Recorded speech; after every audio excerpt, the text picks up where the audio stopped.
Welcome to our podcast. My name is Modesto, and we are at Living Hope Wheelchair Association, where we have two special guests. Hi, how are you guys? Hello, my name is Jesus. I'm doing pretty good. I'm a little nervous. It is my first podcast, but I'm happy to be here. Awesome.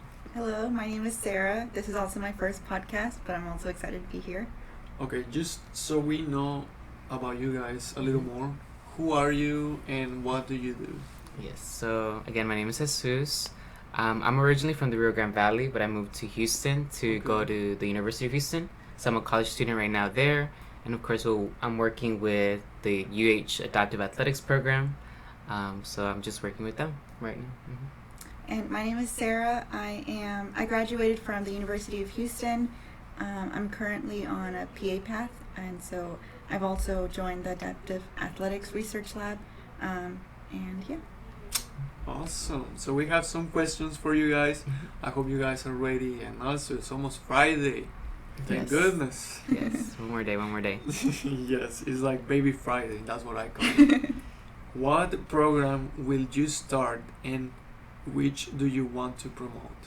Yes, so the program that we are both currently part of is with the University of Houston Adaptive Athletics. Our program is called Adaptive Athletics Community Healthcare Worker Model. Okay. So this is a research project in which we're trying to recruit Latino athletes with mobility impairments, and we're trying to pair them up with a mentor that'll give them resources and help them with whatever boundaries they have or barriers that they have. So I think it's a really great program for Latinos who are interested in also being part of a sport and also are interested in maybe having a mentor.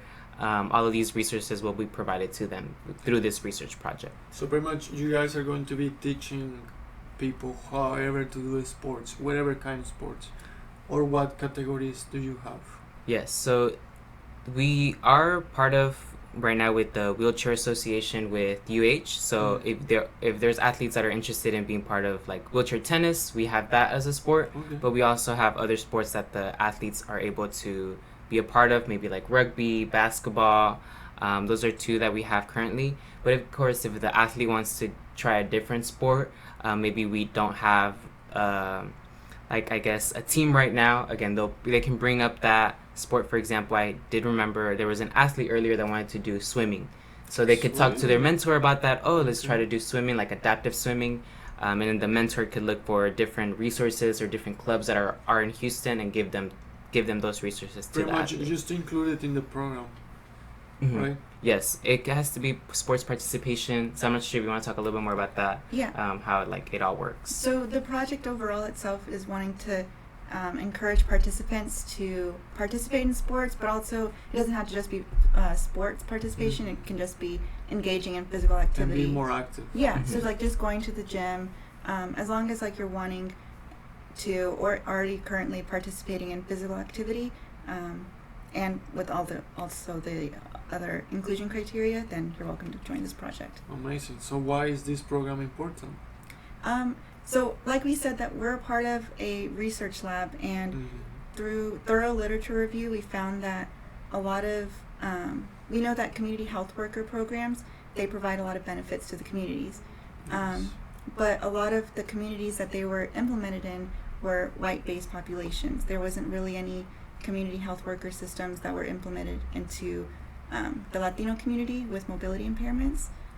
So we thought we would try to replicate that model and have mentorships involved in this program and provide that to the Latino with mobility impairments community, and to see how that can improve their quality of life. That's amazing. As a community health worker, because I also have a license from that program, I do agree there was no something for people to be more active and do stuff. And I know this program is mainly for people in wheelchairs, right? Mm-hmm. Yes. But I also would love a program for people with disabilities, just to be more active, just to go outside and be active, do exercise, and do things like that. That's an amazing program that you guys are doing for the wheelchair community, because we need to keep pushing. Yes.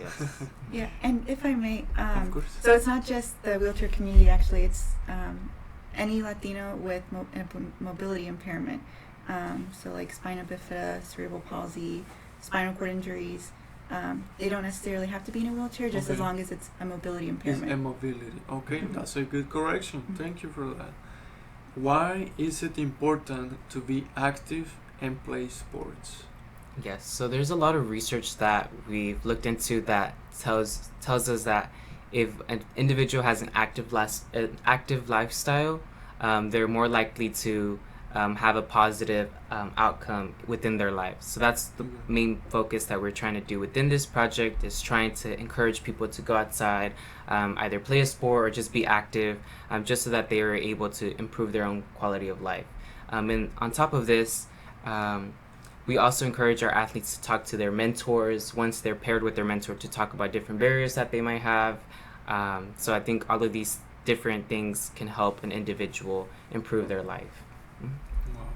Do you have any experience with that? Have you seen like? Yes, so within adaptive athletics at U of H, Mhm. you need to be part of the program as a coordinator. So as a coordinator, what you do is, it's actually a course that you take at the university. Mhm. And our professor, which is actually Dr. Cottingham, he's Oh, I also the primary investigator in the program, or in this research lab that we're doing. But within his class, we were able to learn more about different disabilities, learning about different wheelchairs. For example, you have a different wheelchair for every sport. You also have a daily wheelchair and things like that. So it's really Yes. interesting to get involved within the disability community and get to learn more about them. So again, it's also the class, but then right now, Sarah and I are currently within the research lab, and we're trying to push those barriers and trying to help this community more. Amazing. How's your experience so far? It's honestly been a wonderful experience. The time that I was in adaptive athletics, like not the research portion, but just the program itself, I got to know a lot of different athletes.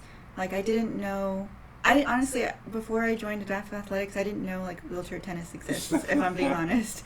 And I got to know a lot of the athletes, and I built relationships with them, which I still have to this day.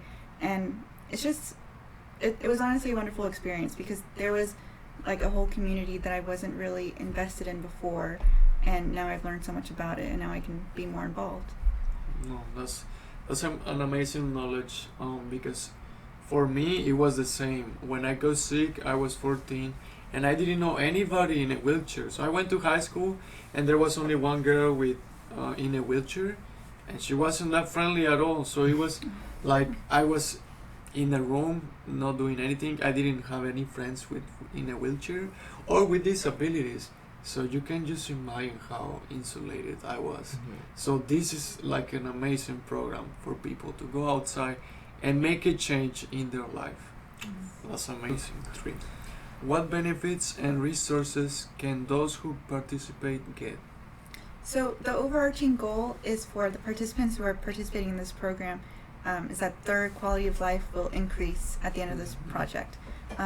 This project lasts 1 year, and in that 1 year, they can ask their mentor, or their guia, as we say in this project, for help on things like needing help with filling out their job application, filling out a resume, maybe obtaining any medical necessities, medical equipment that they need.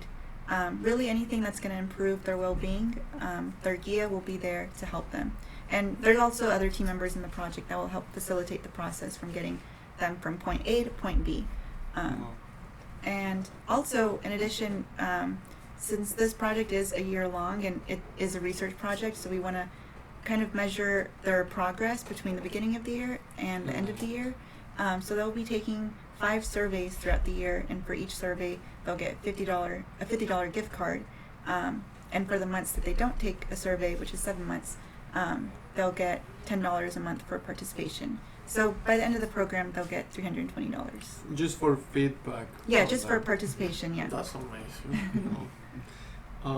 How can I enroll? How can everybody enroll to this program? Yes. So in order to enroll into the program, again, you can definitely just go on our Instagram, UH Adaptive Athletics, and I Okay. believe we do have the survey there if you want to be part of the research project. But again, all you have to do is fill up the questionnaire that we have. Once you fill up the questionnaire that we have, you have to just meet the requirements or be eligible for the research project. So this has to do with being Latino, being 18 years or older, have a mobility impairment, also able to participate in an adaptive sport. Again, this could be any sport or any just physical activity. And then on top of that, just live within the Houston area. As long as you meet this 5 requirements, you're able to participate in the project. And again, once you get enrolled in the project and everything, that's when we'll let you know about deadlines, and we'll let you know about who your mentor might be, or your guia, how we say in this project, and all those good things that comes with the project. Pretty straightforward requirements. Yes. I like that, because sometimes you're doing forms or applications, and there's a bunch of things you need to be careful with. That's amazing. What motivates you to do this program? And this question is for both of you guys. Okay.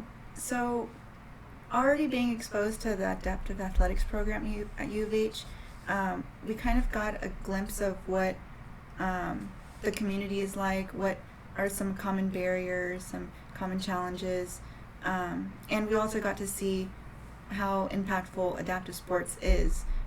Because not only does it provide health benefits, but it provides you an opportunity to be involved with your community. It helps you build relationships with people. So to kind of just encourage that process to continue, and be a part of something to help that community even more. Because before at least for myself, I didn't really know much about this community, and now that I do, I just want to be involved as much as I can. Yeah. Yes, and for me, I would say the same thing, but just to add a little bit more, for me, coming into the program, I also didn't really know much about it, especially within the course. They had just given us a flyer and then told us, oh, you should sign up for the class. This class, you get a credit for your degree. And I was like, okay, that sounds cool, trying to get a class out the way. But once you enroll in the class, you meet our professor, Dr. C. He's a really great person. He just encourages everybody to learn more about the disability community, also learn about the different mobility impairments that are within the community, and also just be part of the community by working at different events, participating, helping the coaches out during the wheelchair tennis practices and things like that. So I think it's a really great program overall. And then for this research project is actually being funded, yes. This research project is being funded by NIDLR, which is the, let me read it correctly, the National Institute on Disability, Independent Living, and Rehabilitation Research. So this grant that we're receiving from them will allow us to fund this project, and they're helping us for the next 3 years. So it's been really great having them, fund us, and then making sure that this program comes to life. So I think it's been a really great opportunity overall. But yeah. I'm pretty sure that's going to open a lot of doors, because this is a big program for us to be active and make a change, even if it's maybe you're not going to take a professional, but you're going to be more active and you're going to be more hungry to go outside and do something for your life. So I believe this is something huge. If you want to be part of it, come and join us, because I already signed up already. Something that you would like to tell to the community? Some recommendation, something, your own message, your own words, your own inspiration. What would you say to the community? Like I said before, like we both said, adaptive sports doesn't just provide you health benefits. It allows you to build relationships, gain support from the community, and just be more involved in the community. And I think whether you participate in this program or another program, just finding some way to be more involved and better your community and improve your well-being, I think that's just really important. Yes, and I think another message I could also talk about would be this community. Again, we're tackling the Latino community, so everyone within the Latino community, of course, we all know we're all great people. We have great food, we have great music, we have all great things. So this program would be just a 10 out of 10 as well. So I highly recommend for everyone that's eligible for the program, definitely apply. Once you get your mentor, again, you get to make those relationships with your mentor, also get to meet the different team members that we have. So again, Sarah and I were both students working within the research project. Our official, title is resource advocates. So again, we're the ones that are behind the scenes. We're looking for the different resources that the athlete might need. For example, if they need to apply for MetroLift. We'll definitely help them out by giving them the resource. We're helping them out by giving them the application, walking them through the different things that they need to get. And again, this is also with the mentor. We'll all talk together as a team and try to see how we can help that athlete as best as possible. So you guys go all around pretty much. Yeah, so we try to use the resources that we have already, again, just by looking things up online, also resources that we have within the program already with adaptive athletics, whatever that the athlete needs. As soon as they let us know, we're the ones that are going out and trying to look for those resources. And I think this is a great program, again, just for everybody that's included in the program. If you're the student, if you're the athlete, you're the mentor, we're all getting something from the program, so it's really great. How busy do you guys get from this program? It's definitely going to get a lot more busier, Yes. especially when the program starts. There's going to be, we're hoping that people come to us with a lot of questions and resources that they need access to, because the more that we learn about these resources and the community learns about these resources, the more awareness we bring, like, in general. And also this project, if all goes well, which we expect it to, we expect it to replicate across the nation. So this is something that that other programs can use in their program. That's amazing. When is the last day to sign up for this program? The last week of August. Okay.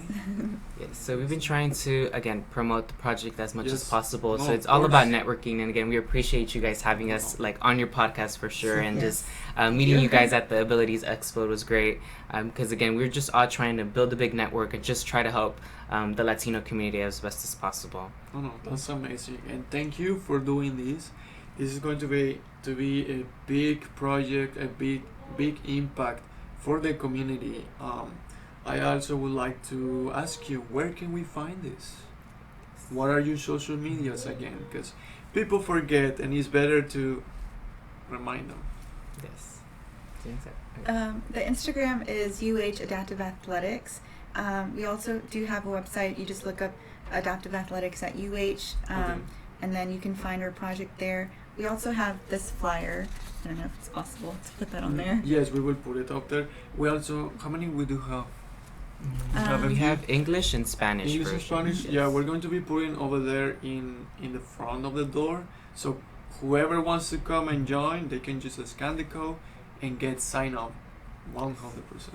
Yes, and then we also have a phone number, which is going to be around here. It's 832-392-5354. So you guys can definitely give us a call, or send us an email at aachw@cougarnet.uh.edu. So whichever works best, give us a call, send us an email, a DM on Instagram. Everything's great. We'll try to answer as fast as possible. And again, Sarah, Jesus, we're two of the resource advocates. We also have an additional resource advocate who's Emma. Her phone number is actually the one that we just announced. So again, if you guys hear us, let us know. Just reach out and remember to be active.